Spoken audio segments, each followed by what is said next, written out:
جبریل نے پوچھا یا رسول اللہ قیامت کب آئے گی؟ فرمایا اللہ کو پتا۔ جبریل نے عرض کی یا رسول اللہ کوئی نشانی بتا دیں، کوئی نشانی بتا دیں۔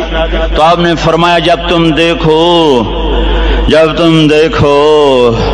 اولادیں ماں باپ کے ساتھ نوکر کی طرح بات کرتی ہیں، جب اولادیں ماں کو نوکر کی طرح ڈانٹتی ہیں تو تم سمجھنا کہ قیامت کے نقارے پہ چوٹ پڑنے والی ہے۔ میرے ایک لفظ کے اضافے کے ساتھ جب تم دیکھو کہ اسلام آباد کے نوجوان اپنی ماں کو ذلیل کر رہے ہیں، باپ کا گریبان پکڑ رہے ہیں، باپ کا حال تک نہیں پوچھتے، وہ ہائے کرتا ہے یہ ہو کرتے ہیں، ماں تڑپتی ہے یہ ہنستے ہیں، ان کو یاروں سے فرصت نہیں، ان کو کیبل اور ٹی وی سے فرصت نہیں ہے، اور ماں بڑھاپے میں کسک رہی ہے اور بڑھاپے میں وہ تڑپ رہی ہے، اور باپ کی ہائے ہائے ہے۔ جب اسلام آباد کے نوجوان اپنے ماں باپ سے نوکر جیسا سلوک کریں گے تو قیامت کے نکارے پر چوٹ پڑ جائے گی۔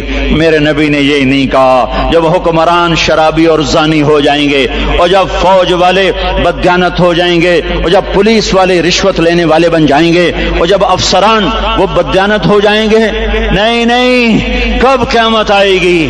کب قیامت آئے گی؟ جب لوگ بت پرست ہو جائیں گے، جب زنا کی کثرت ہو جائے گی، جب شراب پی جائے گی، کب قیامت آئے گی؟ جب اولادیں ماں باپ کا گریبان پکڑ لیں گی۔ میں نے ایک لڑکی کو دیکھا اپنی ماں کو کہہ رہی تھی بکواس نہ کر، اور اس کی ماں کے موٹے موٹے آنسو اس کے گالوں پر ڈھلک رہے تھے۔ آئے ہائے مجھے ڈر لگا کہیں آسمان گر نہ پڑے، کہیں زمین پھٹ نہ جائے، کہیں کا کوئی کوڑا برس نہ جائے۔ ہمارا دستور ہو چکا ہے ہر گناہ حکومت کے کھاتے میں، ہر برائی حکومت کے کھاتے میں۔ کبھی اپنے بھی تو بٹن کھول کے دیکھو، کبھی اپنے بھی کون سا اسلام آباد کا گھر ہے جس میں ماں سکھی ہے اور باپ کو راحت ہے؟ کون سا گھر ہے جہاں ماں کا تقدس ہے، باپ کا وقار ہے؟ کون سا بازار ہے جہاں جھوٹ نہیں بولا جا رہا، سود نہیں چل رہا؟ کون سا سی گلی ہے جہاں بے پرد عورتیں نہیں گزر رہی؟ کون سی گاڑی ہے جس میں میوزک نہیں بج رہا؟ اے ہے کون سا سیکٹر ہے جس میں رات کو شراب کی محفلیں نہیں سجتی، جس میں ناچ گانے کی محفلیں نہیں ہوتی؟ او میرے بھائیو،